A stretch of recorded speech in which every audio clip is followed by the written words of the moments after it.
Et venons-en au premier titre de l'actualité, car ça y est, nous savons ce qu'il y a dans le projet de budget pour 2026. Quel changement à ce stade pour les impôts, pour les retraites, pour les plus riches? Le texte a été présenté en Conseil des ministres. On est passé de 44 milliards d'euros à trouver sous François Bayrou à une trentaine avec Sébastien Lecornu, Mathias Béringer, Victor Topneau et Guillaume Vuitton. Dans la cour de l'Élysée ce matin, tous les regards sont rivés sur le perron dans l'attente de Sébastien Lecornu et de son budget. Que contient-il? Concernant l'impôt sur le revenu, le Premier ministre souhaite un gel du barème. Cela implique une hausse mécanique des impôts pour tous ceux dont les revenus ont augmenté cette année. Certains qui, jusqu'ici, ne payaient pas d'impôts vont donc devenir imposables en 2026. Je crois que c'est nécessaire, il faut sortir de cette crise et puis rectifier le budget, quoi. Ce gel s'applique aussi aux pensions de retraite. En clair, votre pension ne suivra pas l'inflation et vous perdrez du pouvoir d'achat. Je suis pas forcément très contente parce qu'on a cotisé toute notre vie. Pourquoi ça baisserait? Enfin, voilà.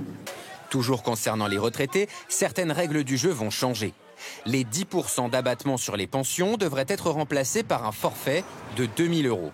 En clair, avec 1 666 euros de retraite ou moins, vous paierez moins d'impôts et ferez partie des gagnants. Au-dessus, vous êtes perdant, comme Jean-Paul. J'ai une pension un peu plus importante et donc je m'attends à être mis à contribution. Et évidemment, ça me gêne fortement. En parlant des plus aisés, les plus riches eux aussi seront mis à contribution. Tous ceux qui gagnent plus de 250 000 euros par an paieront au minimum 20% d'impôts.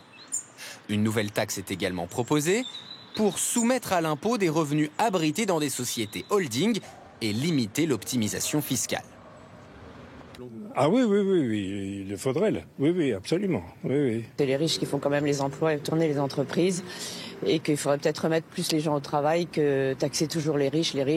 Autre mesure qui cible les géants chinois de la fast fashion, les colis de faible valeur que vous achetez en ligne devraient être taxés à hauteur de 2 euros par colis.